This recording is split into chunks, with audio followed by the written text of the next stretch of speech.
좀 준비해 주시고요. 아무래도 다른 분들 발언을 하는 것을 포함해서 당시 위원장과 그 다음에 그 이후에 단병호 위원장님도 계시고 그 다음에 현 위원장님도 계시고 한데 최소한 한마디씩 의정을 하셔야 될 테니까 좀 준비하다 해주시기 바랍니다. 어디 발언하실 분이요? 예. 손을 안 드셨으니까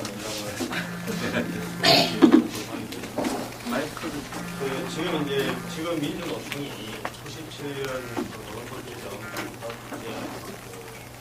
영광을 지금 와서 다시 찾아주시니까 그런 질문을 한번 이제 하게 되었어요. 근데 이제 저는 여기 총장으로 25명 왔다. 근데 이제 내부에서 이렇게 보면 과연 87년의 영광을 지금 여기서 찾을 수 있겠냐는 질문 자체가 조금 이제 도발적으로 말씀을 드리면 통합을 전제로 한다고 하면 이게 우물가에 가서 숙명이 있으니까 하는 질문하고 비슷하게 느껴집니다. 그러니까 아까 이제 말씀하셨지만 민주총수하고는 한 70% 이상이 한 5천 이상의 연봉을 받으면서 일정 정도 이제 또 자본을 내려나가는 거고 이런 상태에서 이렇게 쭉 이렇게 분석을 해보시는 게 그러니까 그 당시 97년도에 파악이 났던 사회 경제적인 조건에 대한 분석인 것들은 약간 좀 약하다고 보이는데 저는 이제 그런 영역이 중요하다고 보거든요. 여전히 문제인 건 중요하지만 근데 지금 현재 조합원의 주체 동력의 상태가 그러한데 과연 어떤 총파기라거나 총파기 형태로 이게 마감한 식으로 구축할 수 있을 것인가 하는 것에 대해서는 사실 이제 좀 아까 이명희 교수도 말씀하셨지만 우리 운동이 자본의 성공을 같이 지금 터득하는 부분이기 때문에 쉽지 않겠다. 그래서 질문을 저는 좀 약간 바꿔서 하면 지금 현재 민주노총은 그러면 주체 동력을 근데 비정규직이나 실업자 운동이나 이런 주체 동력을 어떻게 키우고 그것을 어떻게 민주노총이 같이 포함을 해서 새로운 민주노총을 건너면서 계속 구성을 확보할 수 있겠는가 하는 질문으로 전환하는 것이 필요하다고 보이는데 그럴 경우에 좀 어려운 게 그거는 상당히 쉽지 않은 문제이기 때문에 굉장히 고도의 나름대로의 어떤 이론적인 역량이라든지 정신의 문제라든지 이런 것들이 필요해지는데 그런 부분은 굉장히 좀 약하거든요. 제가 이렇게 쭉 보면 정말 이렇게 우리의 노동운동의 전문적인 이론적인 영역들이 굉장히 취약해 있어가지고 이거는 뭐 이렇게 참 이렇게 다른 진보 진영 그런 시민사회 단체들에 대한 이론적 해결이가 먼저 지금 굉장히 상승되고 있는 상태이기 때문에 밀고 나갈 힘이 그러니까 굉장히 고도의 우리 조합원들을 끌고 가기 위한 우리 어떤 정신적인 또는 이론적인 힘이 필요한데 그게 많이 떨어져 있는 거예요. 그래서 그런 부분들에 대한 어떻게 보면은 성찰과 반성 이런 것들이 되지 않은 부분에서 민주노총 잘해라 이렇게 저기 잘 싸워라 총파업해라 지도부가 결단해라 이런 이야기가 과연 이게 실제로 이게 하는 건지에 대한 문제식이 좀 있습니다. 그래서 저는 이제 이제 친구를 하고 있는 사람으로서 답답한 느낌은 이제 그렇게 이제 이런저런 민주노총에 대해서 이런저런 이제 조언을 해주시는 그런 어떻게 보면 전문 교수님이나 이제 운동 이런 분들이 아니 그런 거에 대해서 정말 제대로 된 내용들을 제시를 하면서 좀 본격적으로 한번 전략 투표를 하는 제안이나 이런 것들이 과연 있었는가 이거에 대해서 도발적으로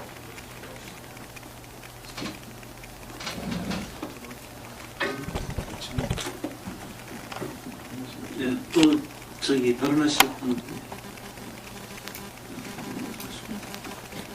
아프리카 TV 방송 지금 나가고 있는데 네. 아까 댓글에 옛날에 노동 문제에 대해서도 굉장히 앞장서서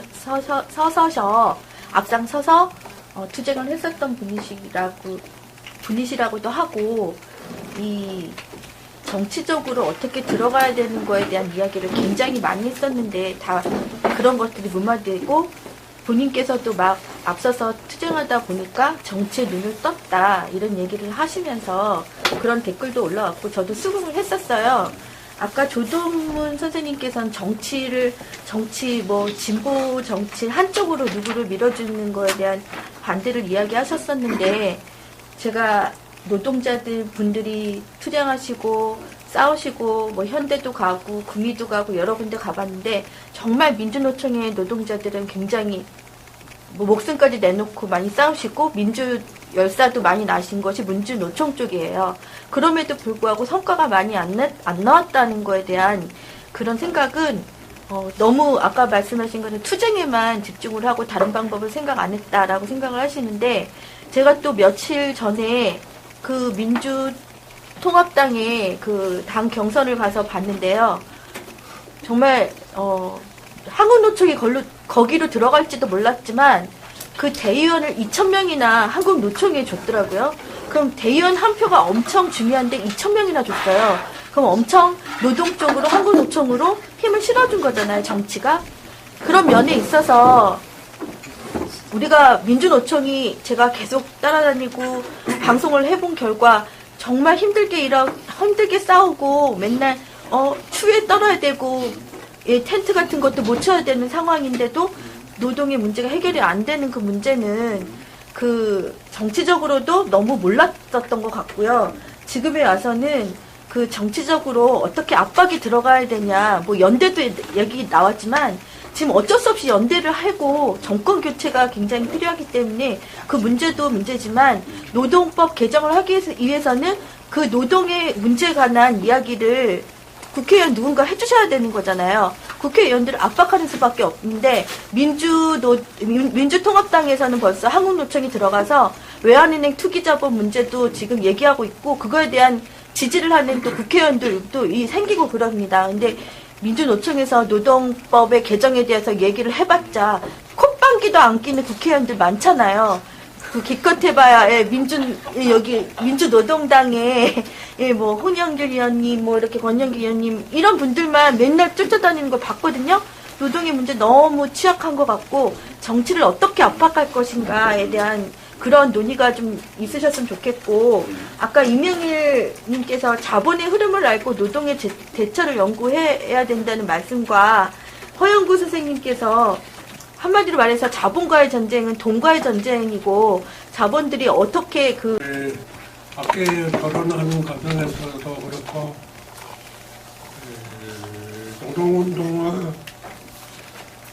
현재 민주노총의 취약점은 오늘 토론에서 많이 드러나고 있어요. 그런데 이 취약의 원인에 대해서 일부에서는 노동운동의 정치 세력화에 대한 너무 과도한 의존을 하고 있고 관심이 너무 심하다. 이런 점에 있어서 일반 조합원들, 현장의 조합원들이 노동조합이 과연 현재 정치 세력에 절대적인 의존을 해야 되느냐, 거기에 중점적으로 투쟁을 해야 되느냐, 그런 문제에 대해서 많은 의문이 있지 않나, 이런 생각을 가져봅니다. 그리고 민주노총이 취약하다고 이렇게 하냐면, 투쟁력이 약하다고 하면은 그 약간 원인이 금방 말하자면 지나치게 노동조합 활동의 기본 활동보다도 정치 활동에 치중함으로 해서 자연히 조합 활동이 취약해지기 마련인데 그러한 데서 원인도 있을 뿐 아니라 현재 많은 조합원들 오히려 조직된 조합원들은 뭐 10%니 12% 이렇게 써주는데 여기에 그 조합원들이 권리를 과연 그 조합원들이 불과 10% 12% 된다면 권리를 차지하고 있느냐, 그렇지 못하고 오히려 조직 활동하는 집행부라든가 선진 활동가들이 갈로주의적으로 흐르고 있기 때문에 투쟁이 대단히 효과적이지 못하다, 이런 한 점을 생각하고 있는 데서도 원인을 찾을 수 있지 않느냐, 이렇게도 생각해 봅니다.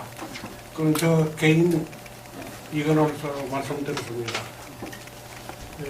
그 점에 대해서 이거를 오늘 발제자이나 토론자에게 제안했다 해도 제가 하나 당면에 노동운동을 취약한 점에서 이야기해서 노동운동을 활성화시킬까지나 했을 때 이러한 과제를 우리가 한번 짚어볼 필요가 있지 않나 이런 생각이 듭니다. 이상입니다. 예, 감사합니다. 또 다른 분 말씀하시죠.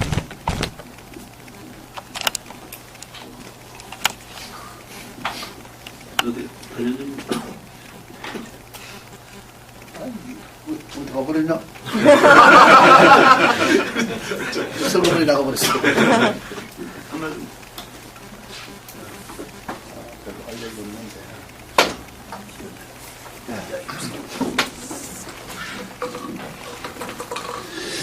예, 발제하고 토론 내용 잘 들었습니다. 잘 들었고 이야기를 들으면서 토론 내용에 그동안 평가라든가 한계들이 상당히 많이 짚어졌는데 그 부분에 대한 그 책임이 저한테 상당히 있다. 스스로 좀 그렇게 생각을 합니다. 왜냐하면 어쨌든 금속연맹에서부터 또 민주노총 위원장을 제가 가장 또 오래 했습니다. 한 4년 6개월 정도 했으니까요. 민주노총 위원장을 상당히 또 오래 하고 이렇게 했는데 노동운동이 어려워지는 게 한순간에 갑자기 어려워지는 게 아니라 꾸준히 그것이 제대로 된 자기 발전 동력을 만들어내지 못하면서 어려워지는 것이기 때문에 누구 한 사람의 책임이라기보다 상당한 책임도 다 있다고 보여지고 있고 그 중에 제에 대한 책임도 상당히 크다 이런 생각을 좀 많이 하고 있습니다.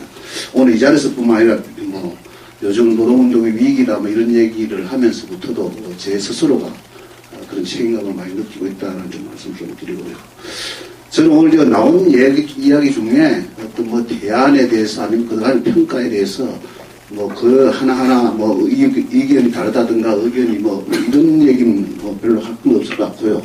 저는 상당히 오늘 많은 얘기들이 나왔고 실제 긍정적인 평가에서 긍정적인 측면들도 많이 제출됐다고 보입니다. 그리고 그걸 토대로 해가지고 우리가 나갈 수 있는 어떤 대안적 방향까지도 상당 부분 좀 나왔다고 보십니다.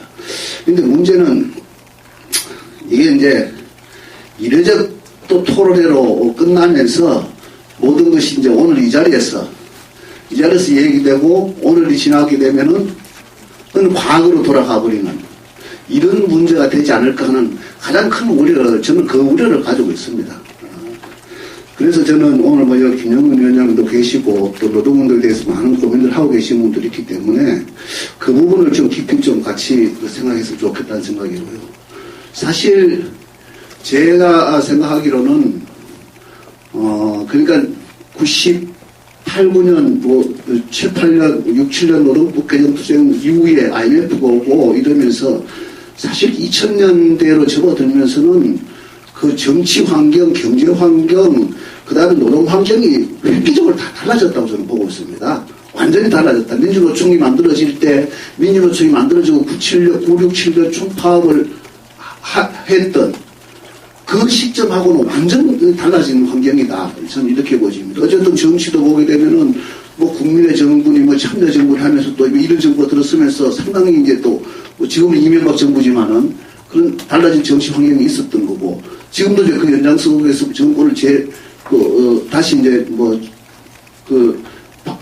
이번 총대선에서 찾아야 되는 많은 이런 얘기도 올 정도로 96, 7년 때 정치 상황은 완전히 달라져 있다는 거죠. 그리고 IMF를 경험하면서 IMF 때 경제적 상황과 조건 훨씬 달라져 있죠. 지금은 그때보다 훨씬 더 이 소위 말하는 피라미드식 착취 구조가 더 강화되어 있는 거 아니냐. 우리나라 이 재벌 중심에 소수 재벌 중심에 피라미드식 착취 구조가 훨씬 더 강화되어 있고 노동유연화도 훨씬 진행되어 있고 이런 상황이 되어 있고 지금 노동자 주체의 문제에서도 지금 심각한 상황에 지금 와 있는 거 아니냐. 우리가 비정규직 얘기하지만 운동의 주체는 비정규직이 아니잖아요. 사실은 아니잖아요. 노동운동의 주체는 조직 노동자는 이미 9% 이하로 떨어지고 이것도 심각하지만은 사실 전체 조직 노동자 중에 한 4, 5% 가까이가 정규직이고 나머지 한 5, 6% 정도가 이제 비정규직 같은데, 그 2000년 전에는 이런 구분도 별로 없었어요.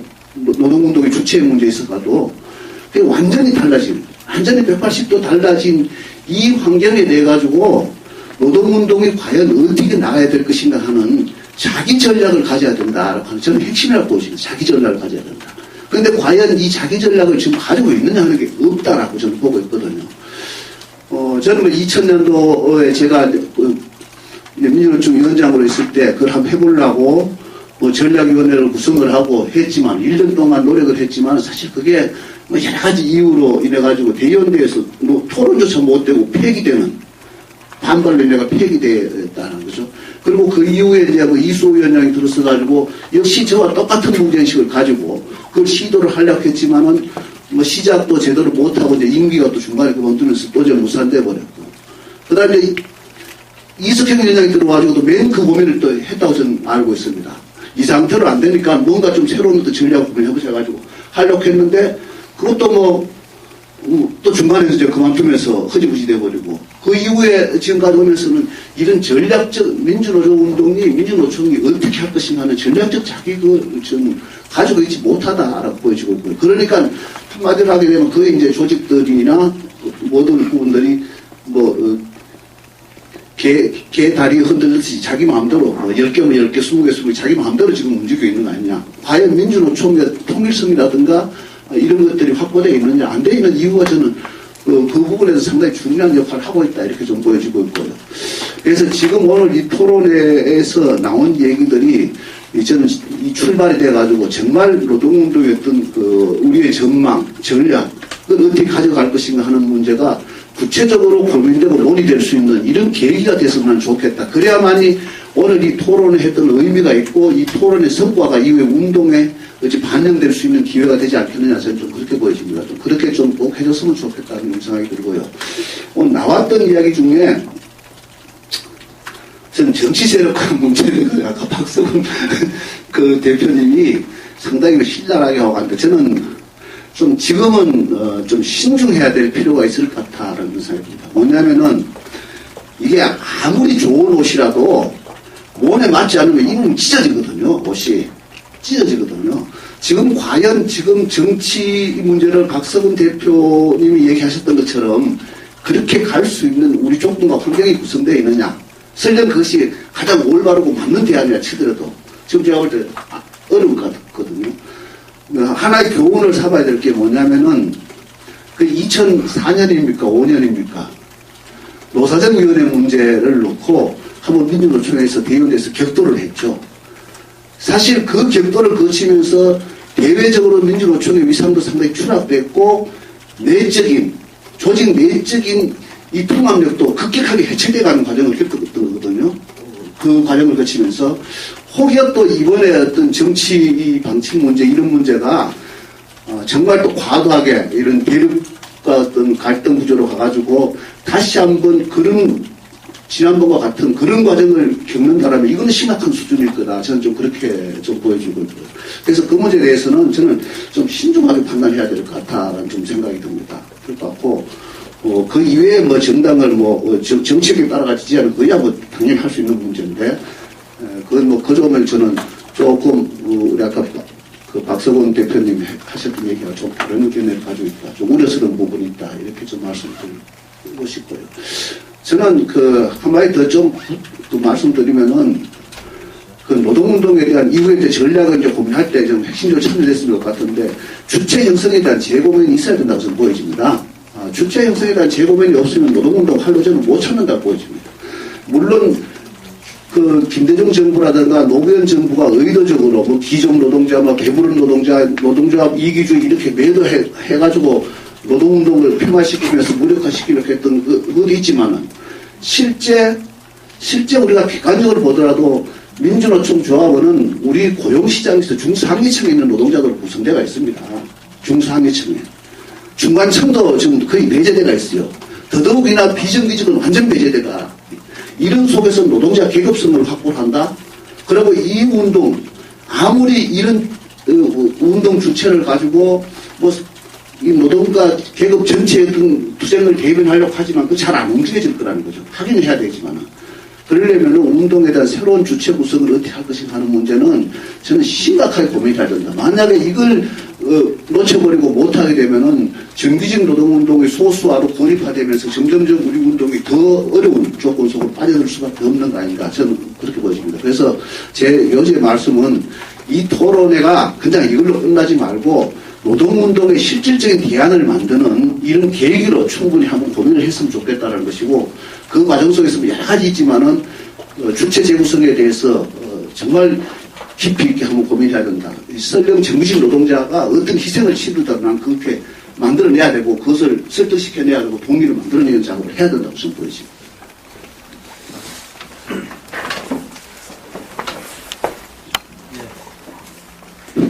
발언기에 안 들었으면 큰일 날 뻔했습니다.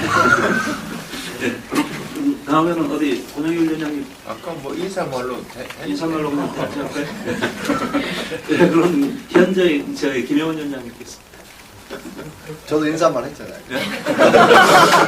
근데 아주 몇 가지 말씀 답변 겸해서 위원장에 대한 요구들이 많은 것 같아요. 아까 토론에서 나온 이야기들이 뭐 발제자산에서 꼭 커버될 수 있는 영역을 넘어선 게 많이 있는 것 같거든요. 그 말씀 잘 들었습니다. 잘 들었고 저는 올 내내 2년 전에 제가 왜 출마했을까, 출마했을 때 생각이 무엇일까 이걸 되짚어 보았습니다.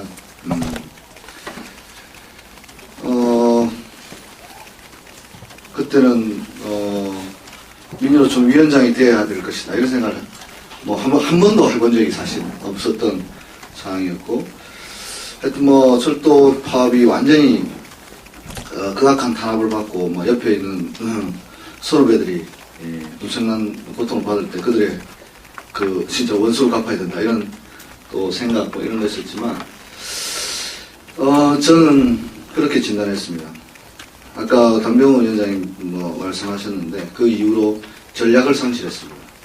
우리는 산별노조 건설과 노동자 정치 세력화라는 전략 속에서 가슴이 뛰었고 저도 산별 건설을 위해서 했지만 지금 돌아보면 그 산별은 오히려 정파 구도를 복잡하게 만들고 내부의 갈등을 유발시키는 기제로 작동하고 있습니다.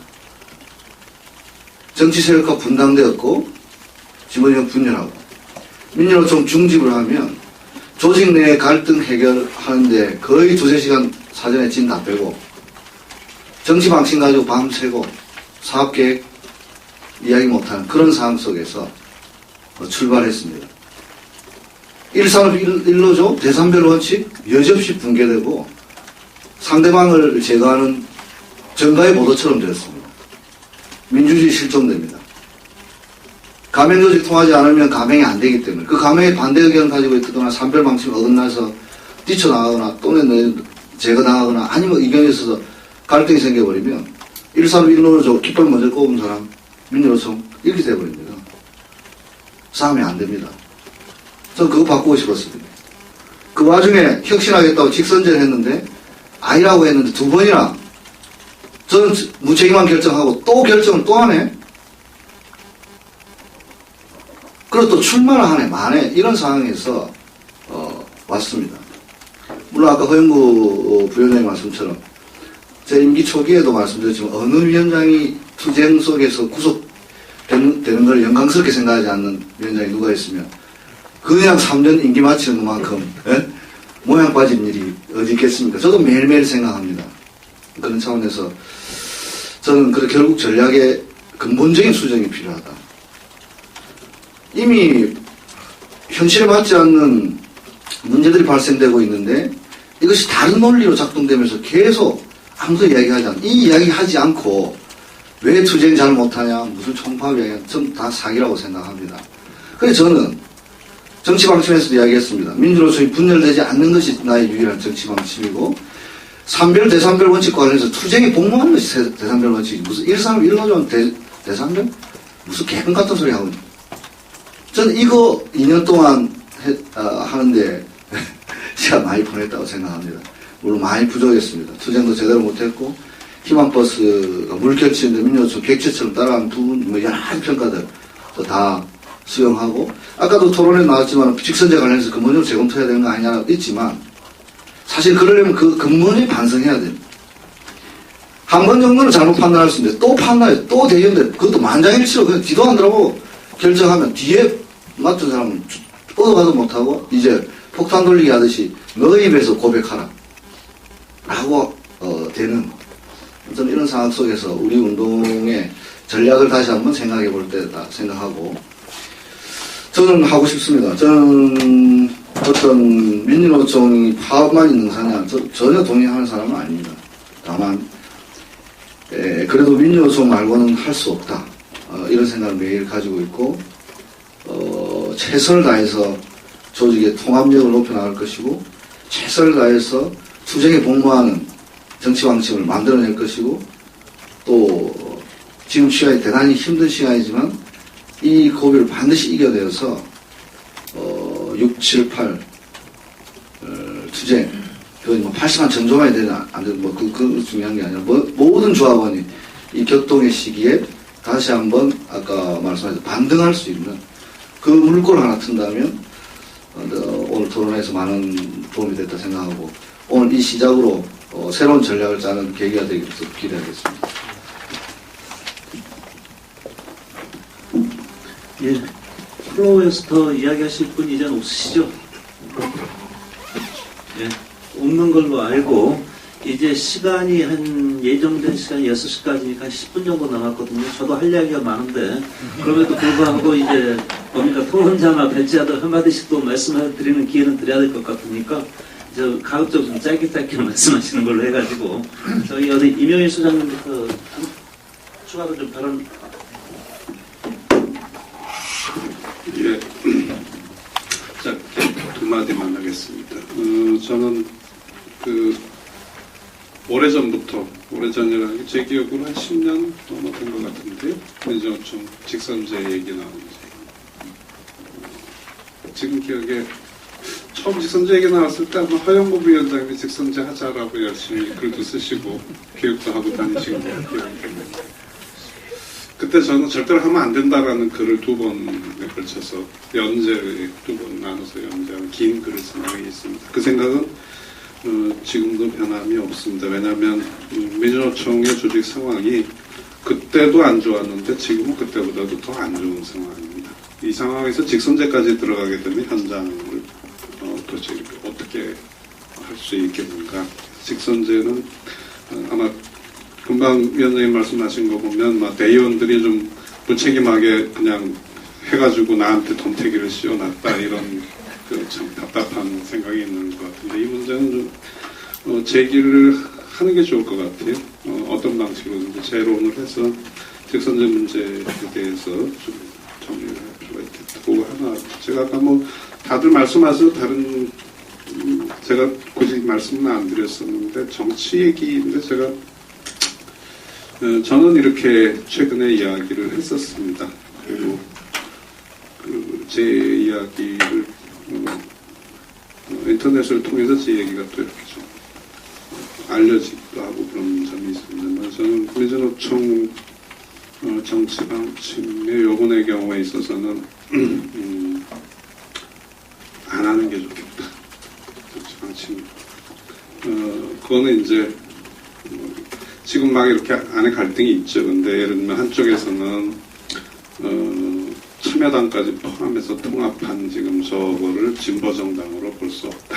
이런 취지에서 반대하는 이런 게 또 있고 또 다른 논리가 있죠. 정치연합 컨텐츠에서 보면 이번에 반-MB 정치연합을 어떻게든 성사시켜야 된다라는 틀에서 내지는 뭐 진보정치에 보면은 진보들이 통합 이런 맥락에서 이야기드리는데 저는 이번에는 정치방송 결의를 안 했으면 좋겠다라는 말씀을 드렸는데 그건 예를 들면 통합진보당을 진보정당으로 볼 수 있냐 없냐 그거하고는 이제 좀 다릅니다.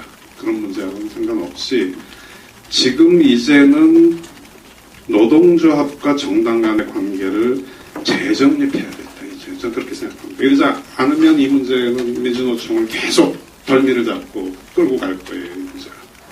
그래서 이번에 일단 거리를 두자. 거리를 두고 민주노총 노동조합 조직 안에서 우리가 지향해야 될 정치는 도대체 뭐였는데 지금까지 우리가 어떻게 해왔느냐는 내부의 논의 토론, 그걸 아까 그 위원장님 말씀하신 대로 민주노총의 전략적 지향을 새로 짜는 노력 속에 그 문제까지 포함해서 얘기할 수 있었으면 좋겠어요.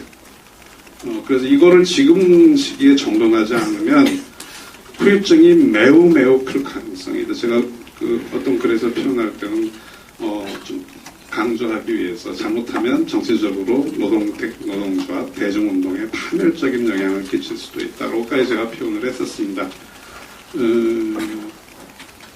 그 말씀을 이유는 설명 안 해도 다 잘 아실 거라고 두 가지 말씀만 드리겠습니다. 그 조동 교수 이야기한 게 정규직 비정규직 싸움에 왜 못하느냐, 이 부분은 지도부의 의지만으로는 되는 것이 아니라고 생각합니다. 자본과 정권은 정규직과 비정규직 분리할 때 난 굉장히 성공했다고 생각합니다. 그래서 현장에서 조합원들 정치 의식을 각성시키지 아니하고는 비정규직 문제에 지도부가 참여할 수 없다고 생각했을 경우 지도부 유지 자체가 어려울 거라는 생각합니다. 현실적으로 바라봤습니다. 그건 문제가 있는, 물론 좀 쪽팔린 일이지만 그 현실적인 문제라고 생각합니다. 그리고 그 민주노총이 지도하는 총파업은 민주노총 지도부가 문제는 아니라고 현장이 하는 거라고 생각합니다. 현장이 다 무너져 있습니다. 그리고 현장의 자주적 민주정부가 정말 몇 프로 정도 되는 건가, 민주노총 산에서 저는 굉장히 소극적으로 봅니다. 그렇게 많지 않을 거라 생각합니다. 다행히 조합원들 위기의식을 느낀지 어쩐지 모르지만 원래는 작년부터 시작한 선거에 있어서 몇몇 급속노조 사업장을 쭉 돌려보면은 자유적 민주정부가 간간히 이렇게 서긴 하지만 실제 불태기 보면은 많지 않습니다. 그래서 자율성을 잃어버린 노동조합이 파업을 스스로 진행하는 것은 쉽지 않을 거라 생각합니다. 그리고 노동조합이 노사 간의 협상이나 아니면 대사회적 문제에서 파업을 스스로 자주적으로 조직할 수 있는 노동조합이 아니라고 생각합니다. 그런 노동조합이 현실적 민주노총 산에 있어서 저는 가장 많은 다수를 차지하고 있는 것이 또 현실이라고 생각합니다. 그것에서 가라갈 수도 없는 거고 어떻게 그것을 바로잡을 건가에 대한 민주노총 차원에서 저는 고민이 필요하다고 생각합니다. 그리고 과거에 저희들 파업을 했는데 파업하고 집에 가고 이렇게 했는데 파업을 통해서 조합원 정치 의식을 높일 수 있는 교육 프로그램, 또 조합원들 어떻게 교육하고 어떻게 파업을 진행할 것인가에 대한 민주노총 차원의 탄탄한 교육적 역량력, 또 교육적 프로그램이 필요하다고 생각합니다. 그래서 파업을 통해서 조합원 정치의식을 각성시키고 등등 해갈 때 이것이 확산되어 가는 것이지, 지금 노동민주화 투쟁을 해야 될 사업장이 저는 너무 많다고 생각합니다. 개인적으로 볼 때. 근데 그 노동민주화 투쟁도 현실화할 수 있는 사업장이 그렇게 많지 않을 거라 생각합니다. 가보면 정말 자본회의에서 의식적으로 선거를 완전 자본에서 보석당한 상태에 가보면, 현장에 가보면 이 현실을 나와놓고 여기서 뭘 하자 이거 저는 아무것도 안 된다고 생각합니다. 에너지는 나올 수가 없는 거죠. 형식적 무의미함식의 노동조합이 유지되고 있는 것이 한두 곳이 아닐 것이다. 민주노총은 다수를 차지하고 있을 것이라고 저는 추정합니다. 그리고 원래 4.19 혁명을 자본에서 평가, 우리는 평가할 때 4.19가 뭐 반독재, 뭐 전문제와 뭐 등등 이렇게 이야기하지만 4.19 투쟁의 가장 핵심 능력은 학생들이었습니다. 자본의 평가는 이렇게 합니다. 유일하게 성공한 혁명을 했는데 그때는 대학 졸업생 중에 취업이 거의 되지 않았다. 부분에 의해서 대학생들 주력 부문을 나서서 4.19 혁명을 일으켰다. 이렇게 자기는 그렇게 평가합니다. 다시 이야기하면 지금 현재 서울시장이 자기들 뺏긴 문제에 대해서는 이거는 준혁명적 상황으로 자기들은 그렇게 규정을 하고 있습니다. 제가 보니까. 그리고 자기들 보수가 굉장히 흔들거리고 있다. 보수도 양분화돼 한쪽에서는 국민들이 여론 받아 안아서 뭐 소위 말하는 복지정책 등등을 해가고 무마시키면서 가야 된다 쪽이 있고, 한쪽은 그대로 가야 된다. 이 두 개에서 지금 보수가 흔들거리고 있어요.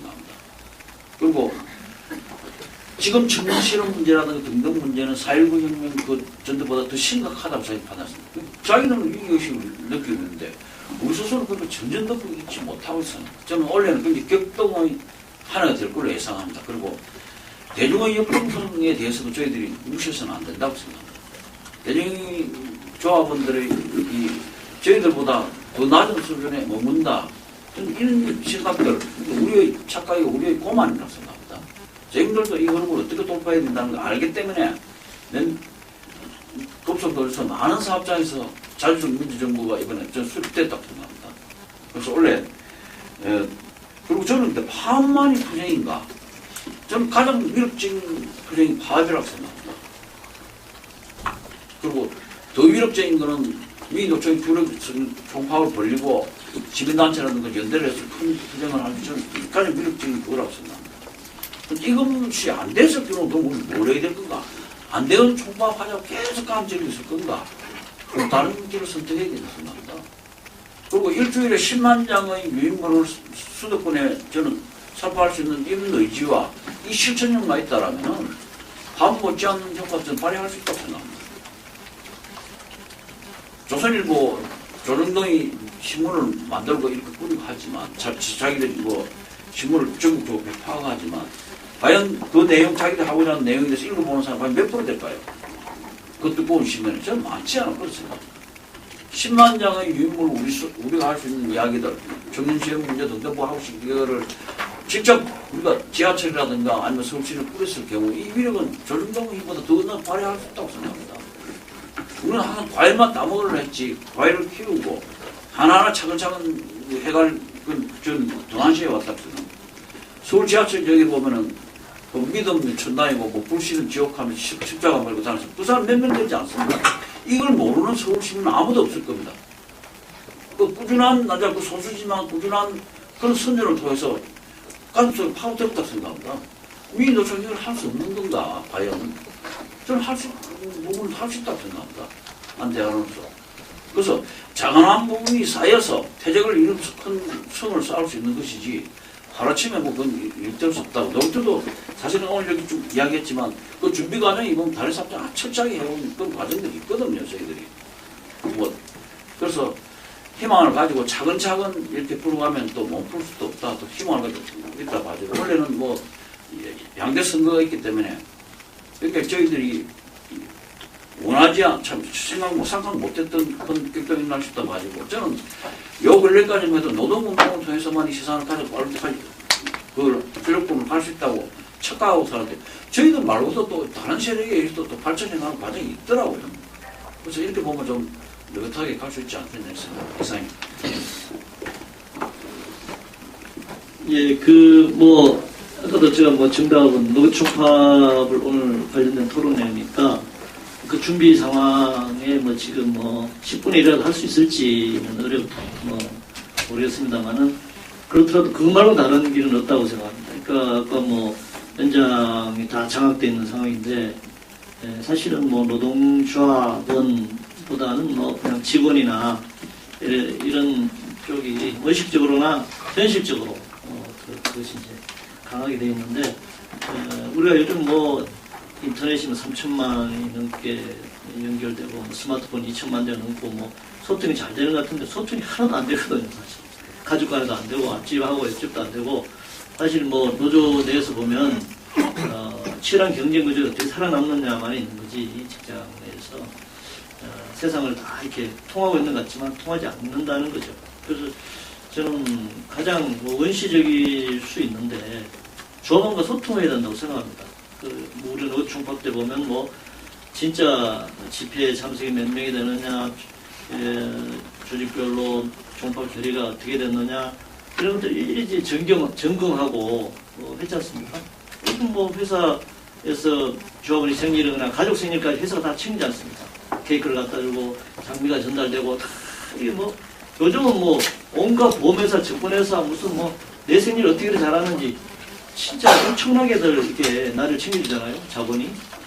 근데 우리 지금 조합원도 그냥 방치되어 있는 거 아닌가, 필요할 때만 동원하는 거 아닌가. 그래서 장부가 필요하다고 생각합니다. 조합원과 접촉한 소통의 내용들이 마일리지로 계산하든지 이런 표가 있어야 된다고 생각해요. 그렇게 해서 정말 조합원과 소통하는 그런 걸 통해서 갈 수밖에 없다. 다른 길이 뭐가 있느냐, 우리가.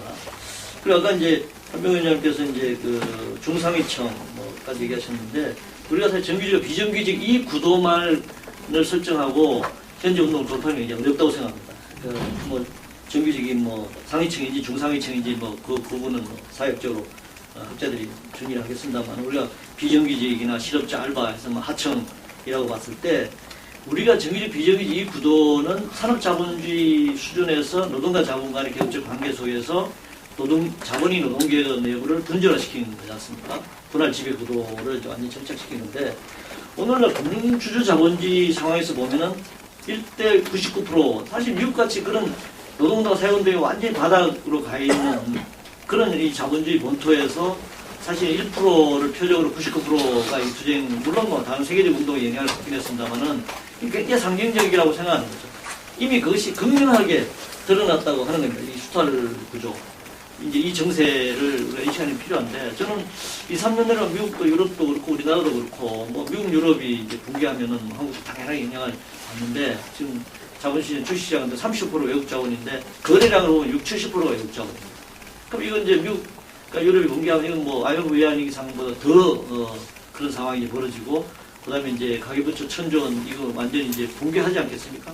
이 3년 내로 이 거품이 대폭락하는 그런 경제위기가 저는 올 수밖에 없다고 생각해요. 그러면 이런 경제위기 국면에서 소위 말하면 비정규 노동자들은 어디에 있는가라고 하는 겁니다.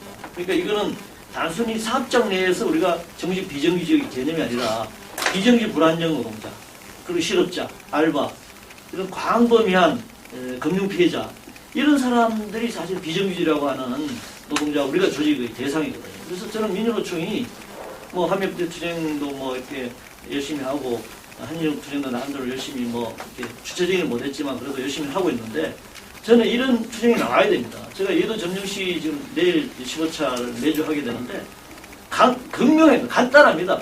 내 돈 내놔라요. 그거가 간단해요. 복잡하지 않아요. 내 돈 내놔라. 저축은행 피해자, 보이스피싱 피해자, 신용불 700만의 신용불량자 뭐 수없이 많은 그런 피해자들이 다 보면 그거 보면 노조 간부에 따라서 말 맞나요? 뭐 그런 사람들이 다 나와가지고 퇴직금 타고 나왔거나 뭐 중간에 정리가 나왔거나 뭐 중소기 그 자영업을 했든가 뭐 아니면 그것도 안 되니까 투자 펀드 주식 뭐 이렇게 하다가 부동산 뭐 이렇게 좀 굴려보다가 다 망해가지고 다 글로 몰려 나오고 있거든요. 그래서 그들의 요구가 내 돈 내놔라 그죠. 그러니까 그 저축은행 같은 경우는 뭐 자살도 하고 근데 그 피해 입은 사람들은 그런 얘기를 하더라고요. 나는 억울해서도 못 주겠다. 완전 빈털터리가 이제 돼버린. 근데 그게 지금 저는 시작이라고 보는데 그들 속에서 이 비정규직 문제 조직화 또 고민해야 된다. 저는 조직적 노동자들이 사업장 내에서의 정규직 비정규직 문제, 비정규직 조직화 문제를 넘어서서 이런 전 사회적인 그 몰락하고 있는 99%의 이 계층들의 목소리와 그들의 고통과 그들의 현장도 민주주의 결합해야 되지 않느냐 그렇게 생각합니다. 예, 그 질문 하나에 대해서 답변을 드리겠습니다. 아까 노게투 관련해서 민주노총이 이 정치적 그 압박들을 제대로 못하고 있는 게 아닌가 이 말씀하셨는데 민주노총은 일단 진보정당을 통한 정치세력화의 방침을 가지고 있고 이미 이번 노동법 개정 같은 경우에 작년에 진보 양당 그리고 야권 정당까지 포함해서 야오당 연석회의를 꾸려가지고 법 개정안을 만들었다는 말씀 드리겠습니다. 다만 이제 우리가 이 민주노총의 어떤 대중 투쟁으로서의 총파 투쟁이라는 문제하고 또 한편으로는 이 국회 내의 권력 관계라는 부분들은 상당히 어렵죠. 어쨌든 다수를 차지하는 놈이 힘이 되는 부분이기 때문에 그런 여러 가지 한계가 있다는 부분이고 다만 이제 올해 총대선 이후에 핵심적인 그 의제로서 민주노총은 새로운 국회가 성립된 이후에 100일 이내에 쉽게 핵심 입법안을 반드시 관철시키자는 총력 투쟁안을 이미 대의원대에 제출한 바 있다는 말씀을 드리겠고요. 두 가지 말씀드리는데 저는 어쨌든 우리 의외로 굉장히 전략적 과제라든가 또 이 정치랄까 이런 부분들에 대한 의견들이 크게 다르지 않다는 의견을 저는 오히려 느꼈습니다. 그래서 그런 측면에서 좀 더 이런 내용들을 좀 풍부하게 하는 게 필요하지 않냐 이런 말씀 느낌이 들고요. 아까 그 단 위원장님께서 이제 우리 전략의 부재와 어떤 전략적 대안의 노력들이 계속돼야 되는 게 아닌가 이런 말씀을 하셨는데 최소한은 저희 정책연구원 차원에서라도 그런 내용들을 추진하기 위해서 열심히 노력하겠다는 말씀드리면서 마치겠습니다. 예, 제가 현대자동차 얘기를 좀 했더니 정갑덕 위원장님이 좀 서운하셨던가 본데, 하여튼 현대자동차 노조가 그동안 해온 역할, 또 거기에 기초해서 그런 기대가 있었고, 그래서 비유를 쉽게 하느라고 예를 들었는데, 물론 정규직, 제가 이제 그런 글들은 많이 썼었습니다. 정규직 노조가 비정규직 연대하기가 얼마나 어려운지, 그래서 그 연대를 하다가 집행부가 날아간 경우들을 우리가 많이 봤잖아요. 그런 비정규직 이해관계 대변하는 걸 구호로 들고 나왔다가 그것도 스스로 포기하거나 그런 집행부가 이제 날아간 거 GMDO 창원이나 캐리어나 이런 데서들 이제 많이 봤는데, 그래서 제가 말씀드렸던 게 정규직과 비정규직의 이해관계가 충돌할 수밖에 없고 갈등할 수밖에 없게 만드는 그런 구조적인 조건, 그걸 좀 바꿀 필요가 있겠다. 그래서 실업보험제를 확충하고 하는 것들을 이제 강조를 드렸던 겁니다. 그래서 단 위원장님도 그렇고 김영훈 위원장님도 그렇고 민주노조 운동의 전략을 세우는 게 중요하고 시급하다는 말씀을 하셨고, 저도 이제 충분히 동의를 하고, 거기에는 그런 전략을 세우기 위해서는 오늘 9697 총파업을 되돌아보면서 짚었던 어떤 과제들, 그런 것들이 아마 노동의 출발점이 돼야 된다고 생각을 합니다.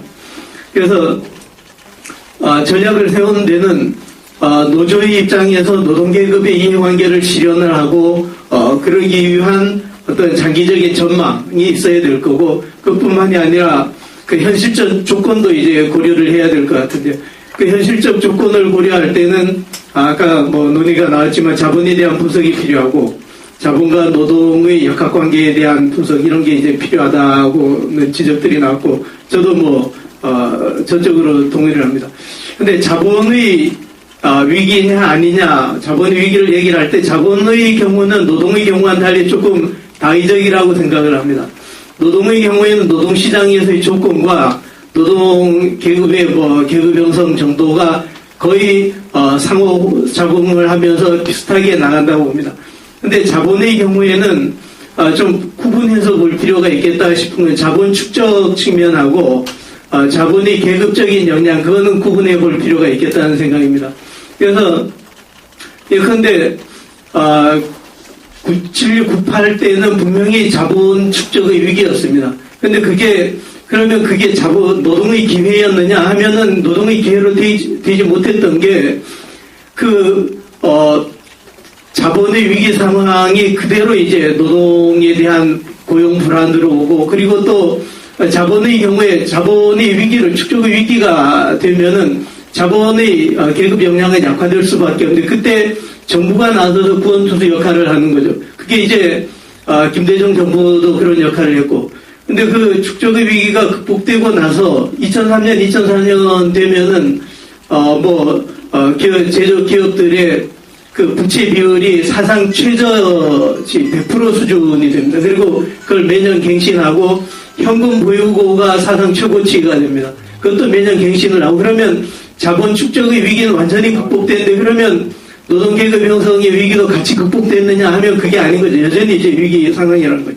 그래서 그런 축적 조건 문제하고 계급 역량을 나눠볼 필요가 있는데, 노동에게 가장 유리한 상황은 자본의 축적 조건이 좋고 계급 역량이 약한 때입니다.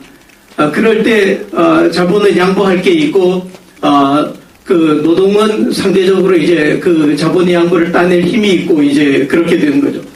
근데 우리 경우에 보면은 지금 자본이 정경련 경총이 자본계급 내 헤게모니를 확고하게 갖고 있느냐, 거기에 대해서는 저는 상당한 의구심이 있습니다.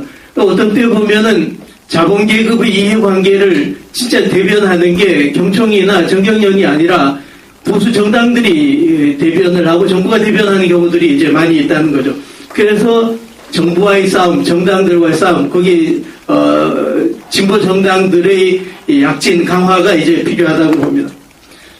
그리고 자본 축적 문제를 보면 자본 축적이 잘 될 때는 자본 양보할 게 생깁니다. 물적 양보를 할 수 있고 그렇지만 자본의 또 계급 영향도 강화되니까 그 돈을 뿌려갖고 정당과 정부를 살 수 있는 힘도 또 있는 거죠. 그런데 자본은 불리한 게임을 하는 경우들이 이제 별로 없다는 거죠.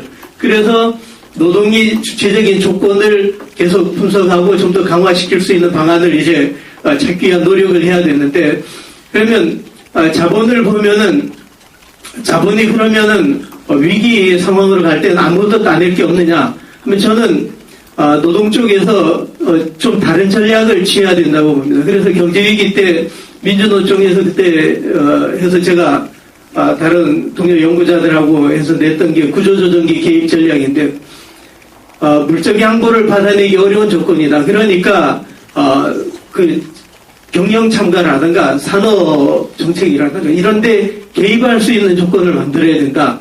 그래서 그런 식으로 이제 접근을 하자. 그래서 구조조정기 개입 전략이라는 보고서를 냈는데 민주노총 내에서는 완전 불온문서처럼 이 무슨 웬 계량이고 지금 목숨 걸고 싸워야 될 때 이런가. 그래서 저는 좀 전략적인 유연함을 부릴 필요가 있겠다. 그리고 마지막으로 한 가지 더 붙이자면은 아까 제가 실업보험제 같은 걸 이제 강조드렸듯이 노동이 전략을 짤 때 노동이 따내야 되는 것, 이 이해관계를 실현을 하고 하는 또 뭐 평등사회를 만들기 위해서 또 필요한 것들, 이런 것들이 우리가 목록에 많이 있을 겁니다. 그런데 그것뿐만이 아니라 주체 형성을 위해서도 필요한 조건을 어떻게 형성할 것인가. 그런데 아까 실업보험제 같은 게 그겁니다. 어떻게 보면은 사소해 보이고 계량적으로 보일지 모르지만 그런 것들이 주체 형성하기에 유리한 조건을 만들 수 있다는 거죠. 그래서 그런 부분도 좀 심각하게 고민하고 고려해야 되지 않겠느냐 하는 생각입니다.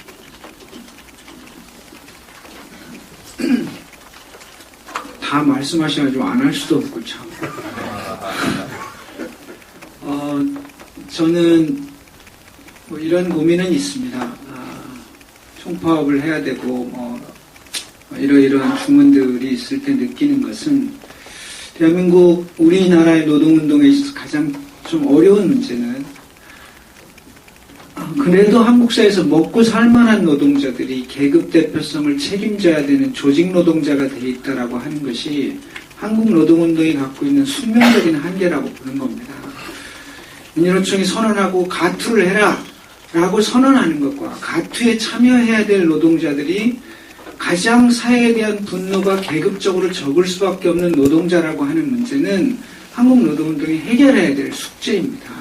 그러니까 이 구조에서 예를 들면 제가 아까 총파업 문제에 대해서 고민이 많이 필요하다고 보는 것은 현재 이 토대의 문제를 해결하지 못하는 한 우리 운동의 구조적 문제를 해소하기가 되게 어렵게 돼 있다라고 하는 고민이 큰 거죠. 예를 들면 87년 투쟁 96, 97로 넘어오면서 사실은 싸워야 된다라고 하는 당위는 계급적 기반으로부터 출발해서 뭐 당연히 투쟁이 필요하다라고 하는 건데요.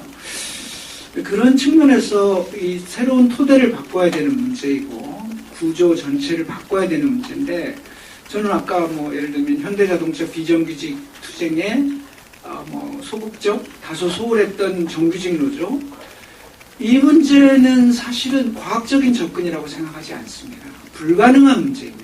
냉정하게 얘기하면 사업장 내에 정규직 노조가 비정규직을 도와주지 않기 때문에 문제가 많은 노조다. 이 비난은 그만해라. 그건 대중운동이 낳는 숙명인데 이 숙명의 문제를 마치 도덕적인 문제처럼 얘기하는 것은 계급적인 측면에서 볼 때 상당히 비과학적인 말상이다. 불가능한 문제다. 물론 도덕적으로 하는 게 좋겠지만 사업장 내에서 한 자본의 파이를 놓고 싸우는 구조에서 정규직 노동자들이 이걸 양보하지 않는다고 해서 나쁜 놈 이렇게 접근하는 건 운동적으로 도움이 되지 않는다. 어떻게 해결할 거냐를 고민해야 되는 문제라고 나는 생각하는데요. 한국 운동에서 이 토대와 구조를 바꾸려면 전 뭐 금속 지금도 그런 원칙을 갖고 있는지 모르겠는데 141노조가 산별노조에 있어서 이 비정규직 문제에 대한 주요한 원칙이 하나라고 할 때 난 틀린 원칙이다라고 얘기했습니다. 비정규직 문제는 그렇게 해결할 수 없다. 사업장 내에서 일사일로조라고 하는 문제는 물론 필요한 문제지만 그게 매우 중요한 원칙이 아니라 토대를 바꾸는 문제는 새로운 패러다임과 새로운 전략이 필요한 문제다라고 저는 보고 있습니다. 아까 얘기했지만 실업자의 문제, 비정규직의 문제, 알바생들의 문제, 이것들을 정규직 조직인 민주노총이 조직할 수 있다? 불가능하다. 이 문제는 새로운 패러다임을 짜야 됩니다. 새로운 전략을 짜서 지역운동과 시민운동과 무슨 온갖 운동들이 결합되는 새로운 한국사회의 운동적 저변이라고 하는 구조를 바꾸지 않는 한 비정규 운동은 이미 한계에 달했습니다. 저도 사업장에서 있지만 이 구조에 대한 총체적인 전환이 없이 여전히 민주노총에서 비정규직 사업하고 안 된다는 거죠. 예를 들면 지역운동과 시민운동과 민주노총의 지역본부와 등등의 운동들이 총결합해서 지역과 이 분야에서 하는 이런 구조들을 새로 확보하지 않으면 민주노총이 그 운동으로 가능할 거냐? 저는 죄송하지만 어렵다. 안 될 거다. 문제는 민주노총이 해야 될 일은 이 판을 어떻게 벌일 전략을 가질 것이냐라고 하는 고민인데요. 그 점에서 아쉬움이 많습니다. 저는 민주노총 할 일도 많고 고민도 많겠지만 도대체 어떤 사업이 중점 사업이고 예를 들면 김영훈 위원장 계시지만 내 임기 동안에 우리 운동의 구조적인 문제를 해결하기 위해서 이 문제는 하겠다. 그래서 다른 사람들이 볼 때 운동의 구조가 바뀌고 있고 민주노총의 전략이 바뀌고 있다라고 하는 것을 대중적으로 확인해주는 사업이 하나도 없어요. 물론 본인이 아까 얘기한 것처럼 이런 일 저런 일 산별노조 무슨 대산별 문제 정치 이렇게 얘기를 하지만 그런 측면에서 사실은 제가 과감할 것, 그 다음에 파격적일 것, 창발적일 것 이런 거를 위원장님 취임하셨을 때 그냥 지나가듯이 한번 말합니다. 이런 구조들을 정말로 갖지 못하면 김영우 위원장님은 전직 위원장들이 거쳤던 그냥 임기 채우고 물러나는 그래서 여전히 운동의 위기가 심화되는 구조가 될 것입니다라는 얘기를 했던 적이 있는데 기억도 못하실지 모르죠. 기억합니다. 근데 2년 동안 그러셨던 것 같아요. 응? 죄송한 얘기지만 안으로 고민스러운 일은 많겠지만 제가 밖에서 보는 입장에서는 정치 문제만 하나만 더 말씀드리겠습니다. 남들도 많이 얘기하니까 제가 요즘 이런 생각이 듭니다. 아까 박서군 소장님 야권연대 얘기하시고 노동의 정치 문제를 얘기하셨는데요. 그 영국 노동상사라고 하는 책이 나와 있잖아요. 그 고세훈이라고 하는 분이 쓰신 책인데 그분 머릿말에 이런 말이 있습니다. 원래 이것의 책의 부제는 한 노동운동의 성공적 정치화의 이야기 이렇게 돼 있습니다.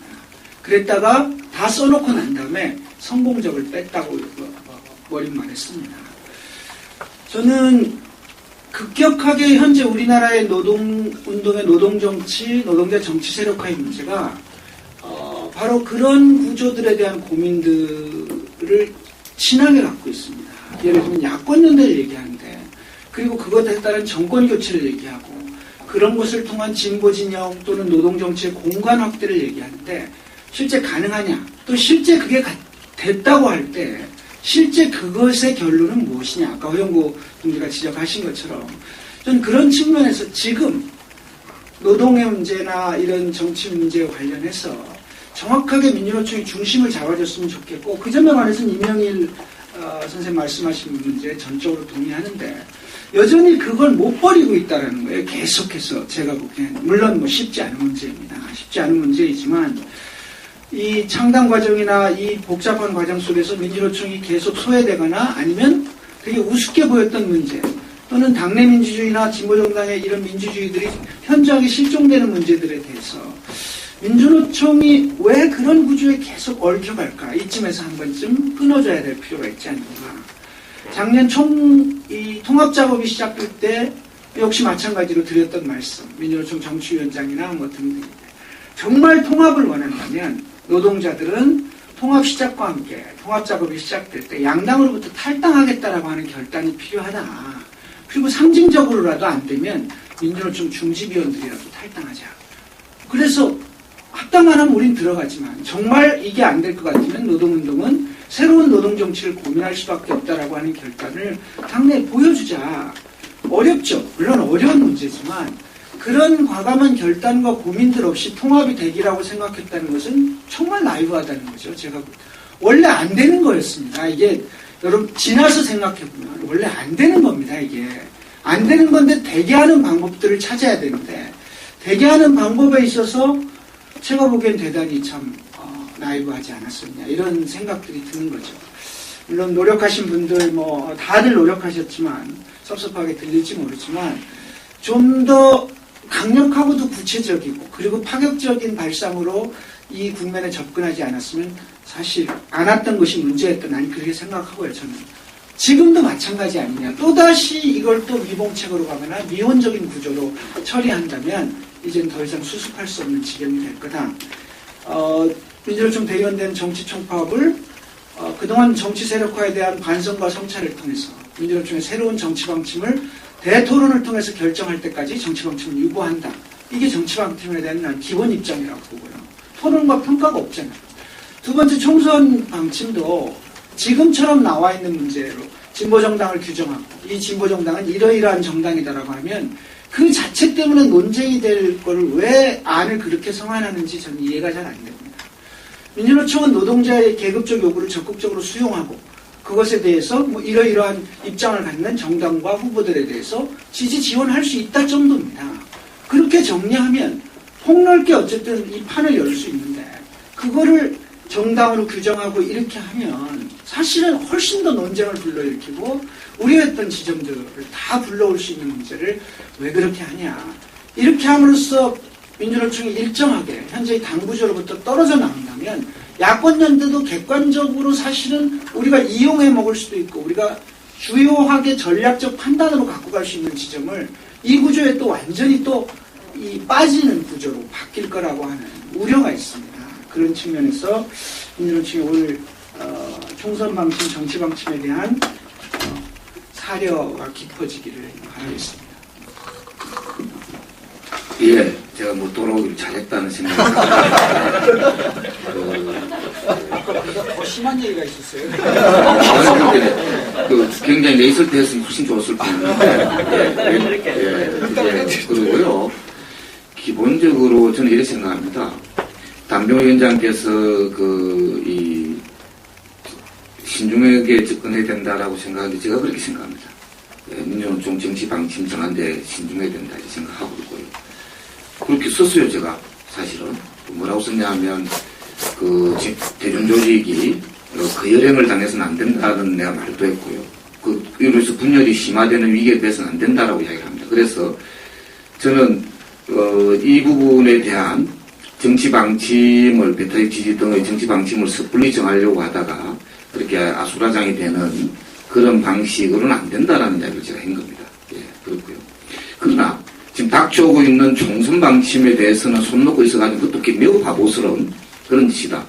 뭐 말하자면 설거지 접시 낄까 싶어서 설거지 하지 말자는 이야기 방식으로 돼서는 안 된다라고 저는 생각합니다. 그래서 적극적인 개입 전략, 뭐 정치 방침 정하는 거는 저는 뭐 매우 신중하게 돼야 된다고 생각하지만 총선 방침에 대해서는 적극적인 개입 전략에 대해서 우리는 토론하고 논의하고 의지를 모아야 된다. 이렇게 생각합니다. 제 이야기 요지는 그겁니다. 그리고 대중조직과 진보정당 간에 일정한 정도 사이를 끊어야 된다라는 이야기도 뭐 일면적인 진실이 있지만 그 점에 대해서도 매우 신중하게 논의가 돼야 된다 생각합니다. 일면적 측면밖에 없다. 지금 현실 진보정당에 대한 불만하고 그 다음에 노동자 정치 세력화로의 통로로서의 진보정당의 그 부분하고를 혼돈해서는 안 된다고 저는 생각합니다. 두 번째로요. 민주노총 직선제 문제도 뭐 저는 제도에 대해서 또는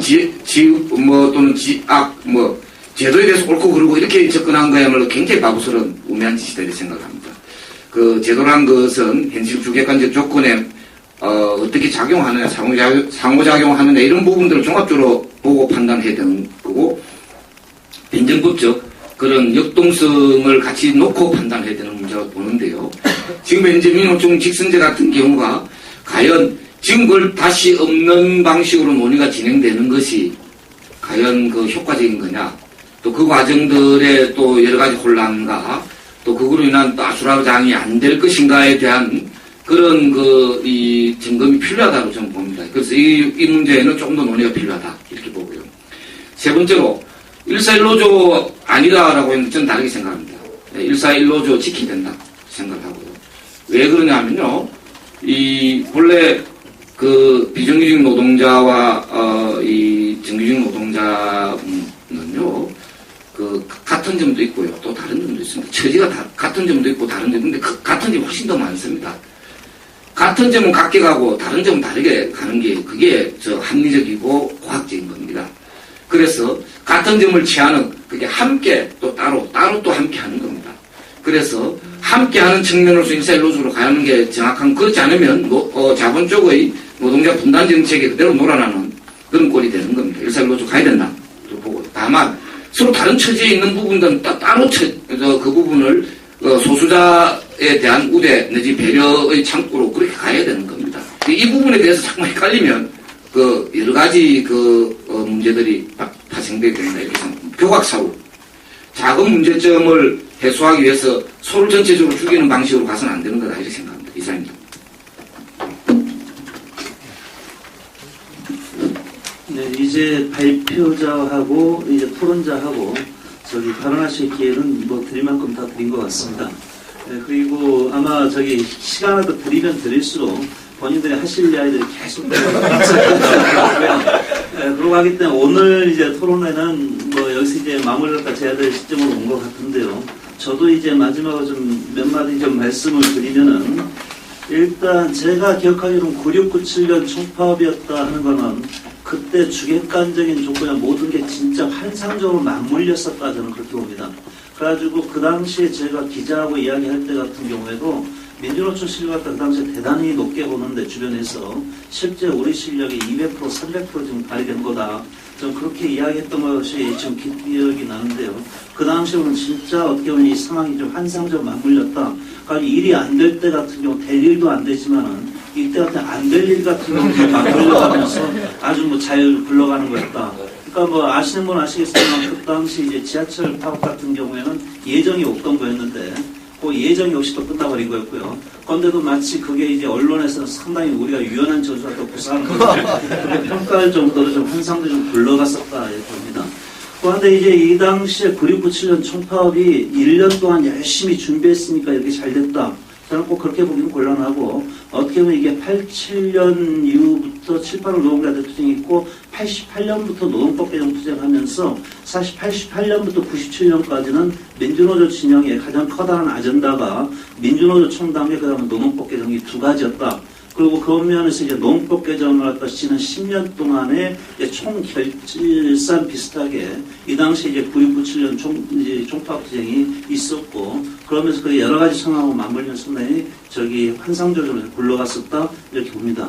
그러면서 이제 9697년 투쟁의 성과와 두 분 발제자들께서 대체로 좀 의견이 비슷하면서도 이게 막상 총파업 때 열심히 했는데 하고 나서 구체적으로 이후에 법이 바뀐 건 좀 상당히 작았다 이렇게 평가하는데, 물론 이제 몇몇 조항 안 됐다 이것만 놓고 그렇게 볼 수도 있겠으나 저는 특히 이 당시에 상급단체 복수노조 허용이 이 시점에서 이루어진 것 자체는 민주노조 운동에서 상당히 중요한 것이었다. 저는 지금도 그렇게 생각합니다. 그 말씀은 뭐냐면은 그때까지만 해도 민주노총의 합법연맹이라는 것이 비제조업이 한 6개 정도가 합법연맹이었고 나머지는 다 비합법이었고요. 그런 상태에서 이때 상급단체 복수노조 허용이 이루어지면서 산별연맹이 합법화가 있었고 통합이 가능했고, 그러면서 산별노조의 전환이라든가 이런 부분이 가능했고 한 면에서 이 조항 하나만 놓고 봐도 저는 절대로 그거 성과도 너무 지나치게 우리가 좀 축소해서 이렇게 평가할 필요는 없지 않냐, 일단 이런 생각을 합니다.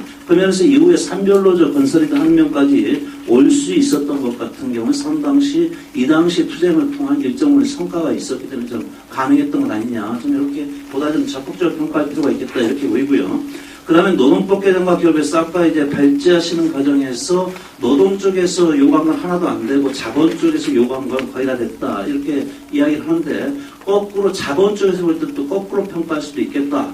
큰 틀거리에서 같은 경우에는 뭐 그렇게 볼 수 있지 않냐 이렇게 보이고, 그 면에서 보면 그 당시에 우리가 정치활동 금지, 그 다음 복수노조 허용, 그 다음 공무원 교사의 단결권 허용 뭐 등등 이야기하던 부분 같은 경우가 이게 구체적으로 들어가면 또 저쪽에서 이것저것 장치했다 걸었다 이렇게 보는 측면도 있겠으나 큰 틀에서 또 상당 부분 해결된 것 아니냐, 이 면에서 같은 경우에 좀 약간 좀 골고루 좀 볼 필요가 있는 것 아니냐, 일단 이런 생각을 해봤습니다. 그 다음에 원래 이게 토론회 할 때 제가 사회에 부탁을 받았을 때가 좀 9697 총파업 투쟁하길래 그 당시 경과의 이야기가 그때 이렇게 이야기하는 걸로 끝나는 줄 알았는데, 어제 그제 발제문을 하다 보니까 상당 부분은 현재의 문제와 겹쳐서 가제 중심으로 많이 좀 이렇게 돼 있고요. 그 면에서 주최 측에서 기획을 좀 상당히 잘하신 것 아닌가, 일단 이렇게 생각을 합니다. 그러면서 오늘 좀 많은 이야기가 나왔는데 선거 제도라든가 이런 부분도, 조직 운영 부분도 이야기 나오고, 그다음 제2산별노조 운동, 그다음 제2정치 세력화 이 부분도 나오고, 그다음 사회적 대화 이 부분도 이야기가 나오고 했는데, 이 부분과 결부해서 오늘 좀 의견이 상당히 일치하는 부분도 있으면서 일정한 차이도 좀 여전히 좀 있는 것 같다, 좀 이렇게 보이고요.